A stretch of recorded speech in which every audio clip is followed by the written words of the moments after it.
the secret keeper of the Prophet alayhi salatu wasalam. Hudhayfa was known as Sahibu Sirru Nabi alayhi salatu wasalam, the secret keeper of the Prophet alayhi salatu wasalam. Now that is what? That is a very, very lofty position that he has. That was a very lofty position that he has. Radiyallahu anhu wa arda. Because the one that you share with him your secrets, you must really trust him. But do we still have people that we can trust? Are we living in that age and time where people are now still be trusted? Maybe one or two or three. Illa qalil. Except a very few from the people. Right? You speak to a brother, tell him, Akhi, this is between me and you. By the time you get home, it's on WhatsApp. Huh? Twitter. Instagram. Right? By the time that barakallahu feekum, a brother come to you, seeking advice. He's seeking advice, telling you his issues. It might be marital, it might be business, it could be anything that he come to seek advice from you. It could be even any health issue that he has, mental issue that he might have. Come to you, barakallahu feekum, seeking your advice. By the time he turns, right? By the time he's going home, you're already telling, oh man, the brother, he has some mental issues. Oh, the brother, man, he needs some help. We need to put some money together to help him. He's broke now. So likewise, this individual, though we don't trust them. This Ikhwan al-Muslimin, we don't trust them whatsoever. Shaykh Rabee hafidhahullah, he say, Ha'ula'i khawanatun. These individuals, they are deceivers. Ghashashun. They are cheaters. They are deceivers, cheaters. Wal-iyadhu billah. He say, Dayya'u abna al-ummah. They have indeed, spoiled, right, the mind of the youth. Dayya'u here, ad-diya' meaning wasted. Right? Diya' wasted. Here you will say they have spoiled the mind of the youth. They have spoiled the mind of the youth. Wal-iyadhu billah. And he mentioned hafidhahullah. And they have polarized their mind bit-talbisi, by way of being treacherous with them. Wal-hayl, wal-makr, by plotting and deceptions. This is the things that they have wasted, and they have, wal-iyadhu billah, brainwash the mind of the youth. Brainwash them by deception, way of deception, by way of being treacherous, by way of plotting against them, by way of being deceitful, by way of wal-iyadhu billah, being cheaters, wal-iyadhu billah. But no, as Shaykh Rabee hafidhahullah say, هذا دين الله. This is indeed the deen of Allah tabaraka wa ta'ala. This is the deen of Allah. He say, هذه عقيدة أهل السنة والجماعة. He say, know that this is the belief of Ahlus Sunnah wal Jama'ah. This is the creed of the people of the Sunnah.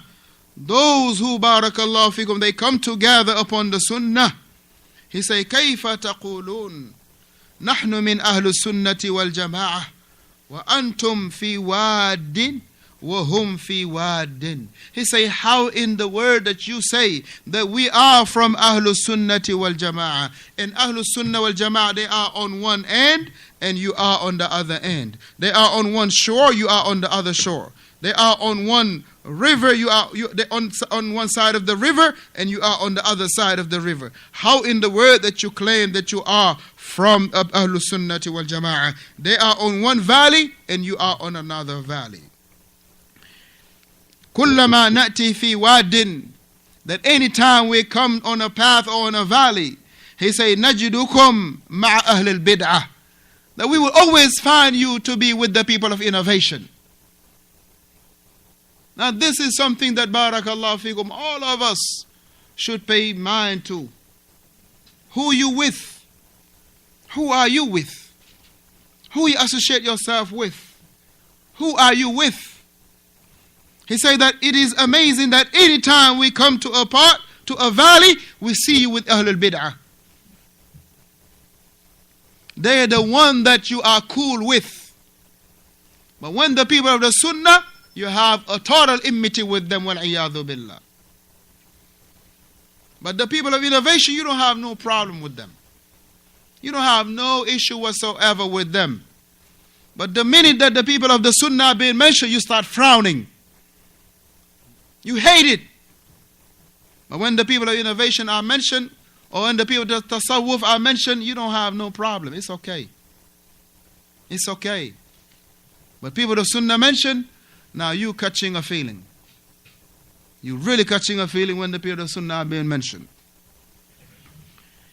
So Shaykh Rabee hafidhahullah wa ra'ah, he's mentioned, he say, كلما نسلك شعبا من شعاب أهل السنة نجدكم في شعاب الآخر. That he say, anytime we traverse a path, or we take a path from the path of Ahl Sunnah, he said, we found you that you are upon the path, on another path. Anytime we take the path of Ahl Sunnah, that we find you that you are taking another path. He mentioned, hafidhahullah, that you are aiding the people of innovation, and you are defending the people of innovation and misguidance. You are aiding them, you are defending them, and you are promoting their ways, the ways of Ahlul Bid'ati wa Dalala. Shaykh Rabee hafidhahullah, he say, Wallahi, by Allah, وضعوا القواعد والمناهج وأقاموا الدنيا وأقعدوها حماية أهل البدعة. Subhanallah. He say, by Allah, this individual, they have established new qawaid, new principles. New principles. Like the principle of what? What Shaykh Rabee hafidhahullah say does not concern me. Shuf, what Shaykh Rabee say does not concern me.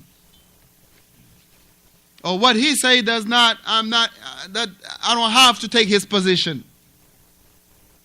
Now they build some brand new qawaid, foundations and principles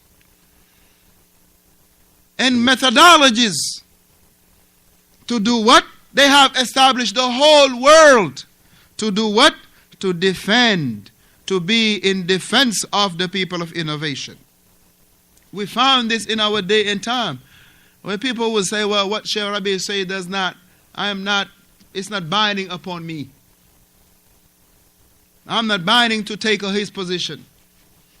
And we fear one thing, for those individuals that are going against the position of Shaykh Rabee hafidhahullah, we fear that one day they will openly start attacking Shaykh Rabee hafidhahullah himself. Because they start saying certain things. Well, you don't have to take the position just because a scholar he is, yani a kibar, or just because he is of an old age, or just because he is, yani has this specialty of al-jarh wa ta'dil. You don't have to. You got to go with the dalil, as if we were nurtured by Shaykh Rabee, not to go by dalil. You are the one to be bringing a dalil. You are the one to present a dalil, to say this is my dalil for saying this and the third. You are the one to be bringing your dalil. And you find individual recently saying that you cannot blind follow a scholar just because he is from the kibar, or he is of an old age, or he has this specialty, and so on and so forth. You cannot blind follow them. Now we tell that individual, go learn the manhaj of the Salaf. Go and read that what Shaykh Uthaymeen rahimahullah mentioned about at-taqleed, that is jaizah, the blind following that is permissible. Yes, it is blind following that is not permissible. That is madhmoom, that is blameworthy. But at the same token, you have a blind following that is permissible. If there is an issue, you and I don't have the ahliyah of looking into the details, going back to the text, going back to the adillah, looking through the adillah, researching. We don't have this possibility. We don't have that ability to go back and research and look into the hadith. Akhi, you and I don't even know a hadith that is sound or not sound. We can't even say if hadithun hasan. What is a hadithun hasan? If any of us, me and you, will ask about the question, we'll start scratching our head. Define what is a hadithun hasan. What makes a hadith hasan? Now, do you think if me, I don't know what are the criteria of a hadith that is hasan or a hadith that is sahih? What are the criteria? What are, barakallahu fikum, shartu Imam Bukhari and shartu Imam Muslim? What are the conditions of making a hadith to be authentic? If I don't know this, do you think that I have the resources to be going into a text or in the statement of the scholars and say, you know what, he is right, he is wrong?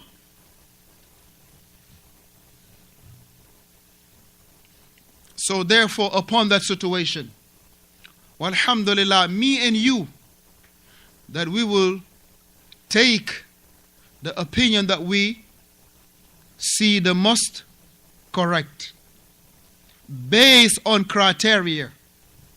If you have a statement of a kibar, and you have a statement of a talibul ilm, is it a choice in there? And you don't have the means to research, he's saying this, he's saying that. You don't have the means. What you gonna do? Oh, I'm gonna go with the talibul ilm. Are you gonna do that?